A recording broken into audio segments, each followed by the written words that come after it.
लिए फिर से एक वीडियो लेकर आई हूँ। हम पढ़ रहे थे अध्याय 3 में चुनाव और प्रतिनिधित्व।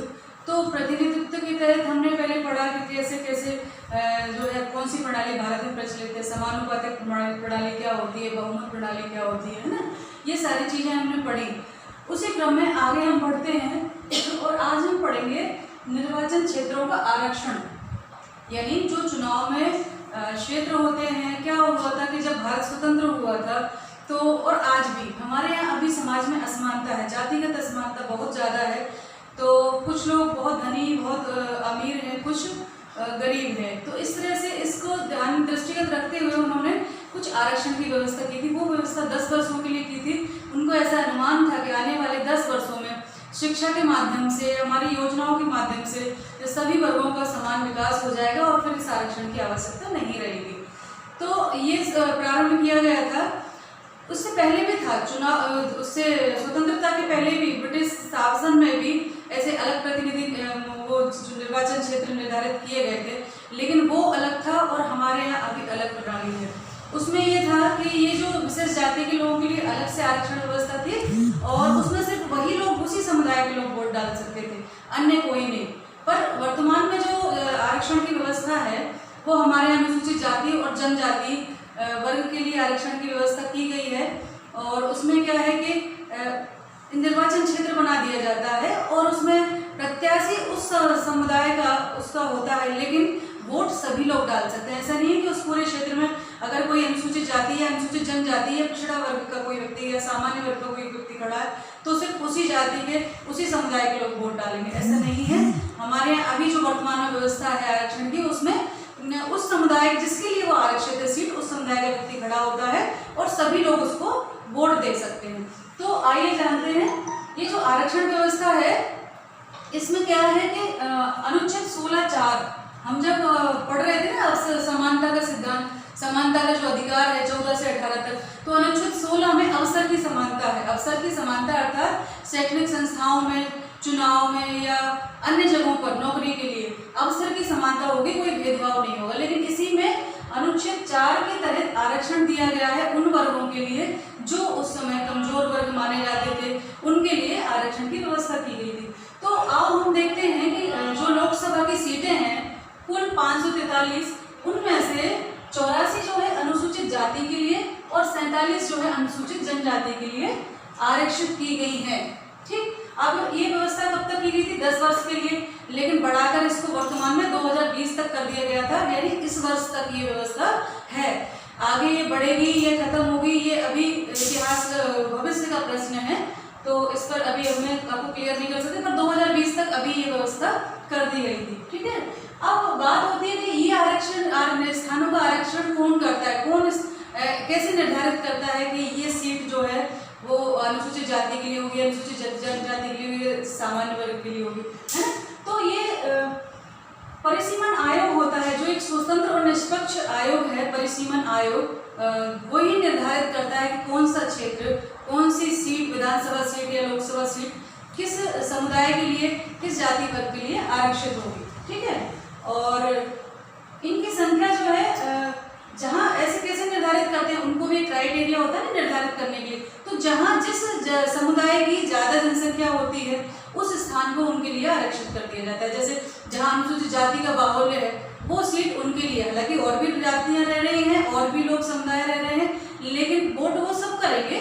और ऐसा देखा है कि बहुत सारे दल बने हुए हैं समुदाय को आधारित, अनुसूचित जनजाति को लेकर, अनुसूचित जाति को लेकर या पिछड़े वर्ग को लेकर कुछ दल बने हुए हैं। उन दलों को पूरे भारत में बिखरे हुए हैं और उन्हें सीटें भी मिलती हैं लोकसभा में भी और राज्यसभा में भी और विधानसभाओं में भी, है ना।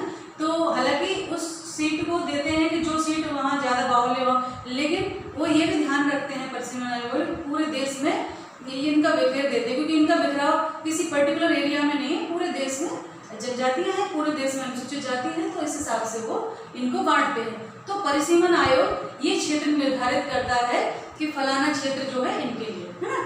और उसके बाद हम बात करते हैं अगला जो है, ये तो आरक्षण होगा कि कैसे आरक्षण दिया जाता है।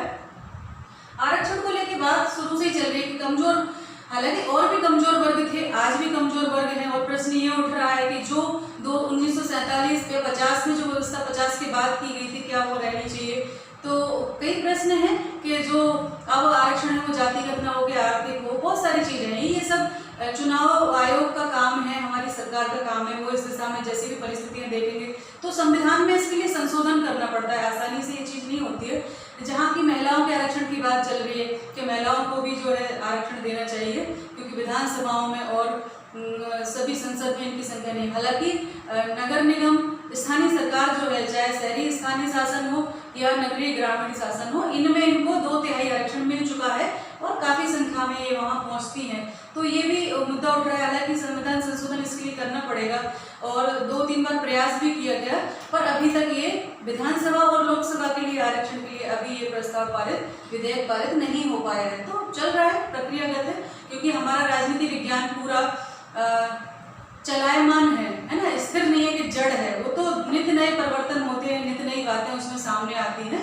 तो इस तरह से हम ये पढ़ेंगे। आरक्षण हो गया। अब आगे बढ़ते हैं हम स्वतंत्र व निष्पक्ष चुनाव। आरक्षण तो हो गया, अब ये गारंटी कौन लेगा कि भाई चुनाव जो है वो निष्पक्ष हो, स्वतंत्र। तो इसके लिए चुनाव आयोग है जो एक स्वतंत्र निकाय है।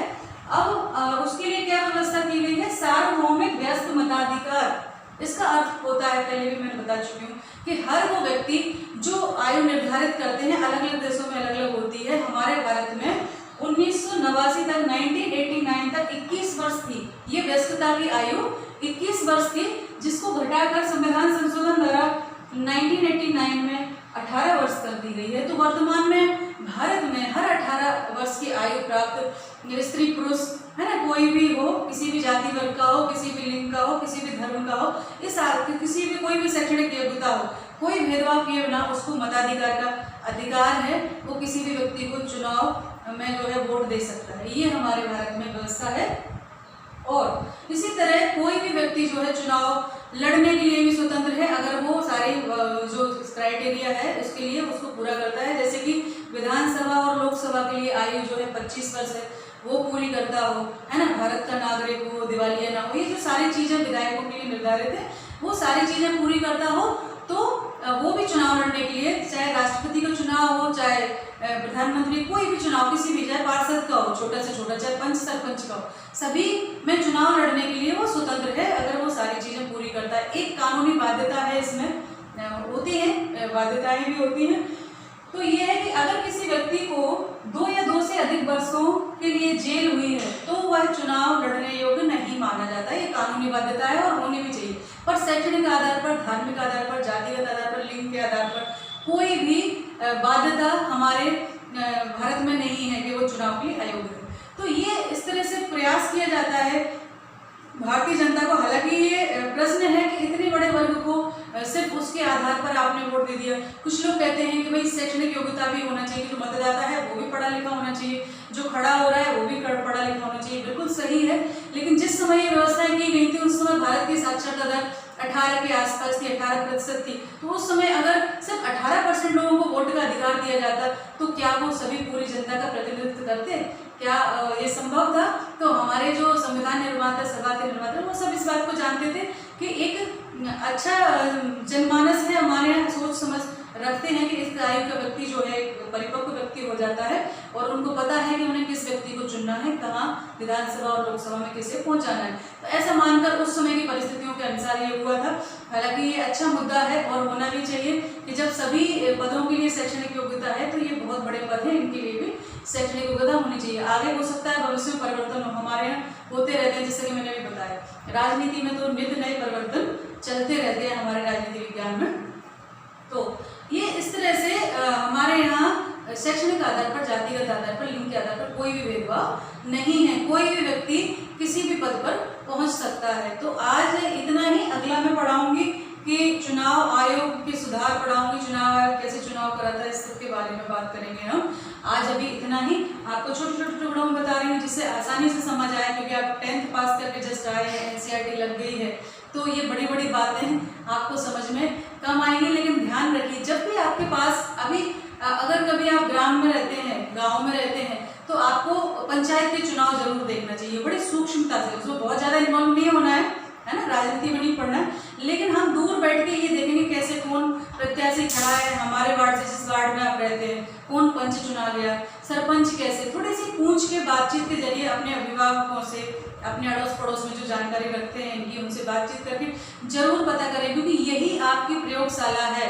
जैसे कि विज्ञान संकाय में केमिस्ट्री का, फिजिक्स का, इन सब के प्रैक्टिकल होते हैं, हमारा प्रैक्टिकल किसी ऐसी प्रयोगशाला में, बंद प्रयोगशाला में नहीं होता। हमारी प्रयोगशाला है, पूरा समाज है, पूरा देश है ना। वहाँ की संस्थाएं हैं, चाहे वो ग्राम पंचायत हो, चाहे वो आपकी नगर पालिका हो, चाहे विधानसभा हो या लोकसभा, हमारी प्रयोगशाला यही है। तो जब भी चुनाव हो, चुनाव नहीं भी हो रहे हैं, आप वैसे भी ग्राम पंचायत कार्यालय में या नगर पालिका कार्यालय में, अभी तो कोविड-19 चल रहा है, जब इन सब चीज़ों से उबर जाए, सब कुछ ठीक हो, तो फिर आप जाकर जरूर वहाँ विजिट करना चाहिए। अपने शिक्षक के साथ आप जा सकते हैं कि वहाँ जाकर निरीक्षण करें कैसे, कितने लोग हैं, कौन सी बॉडी है, सरकारी तंत्र कितना काम करता है, प्रतिनिधि कितने हैं जनता के। ये सब जब हम जानेंगे तो किताबों से रट के पढ़ने से अच्छा है कि हम प्रैक्टिकली जाकर देखें उनको। तो यही हमारी प्रयोगशाला है। आशा करती हूँ जैसे ही परिस्थितियाँ सामान्य होंगी, आप लोग इन बातों पर अमल जरूर लाएंगे, क्योंकि एक अच्छे राजनीति विज्ञान के विद्यार्थी होने के लिए हमें व्यवहारिक ज्ञान जरूरी होता है। और हमारी एनसीईआरटी में तो प्रोजेक्ट दिए जाएंगे आपको, 20 नंबर का होगा,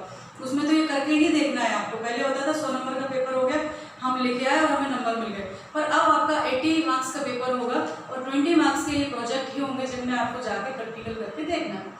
तो ध्यान रखिए, अपना पढ़ाई करते रहिए। मैं आपके साथ बराबर जुड़ी हुई हूँ, आप भी अपना ध्यान रखिए।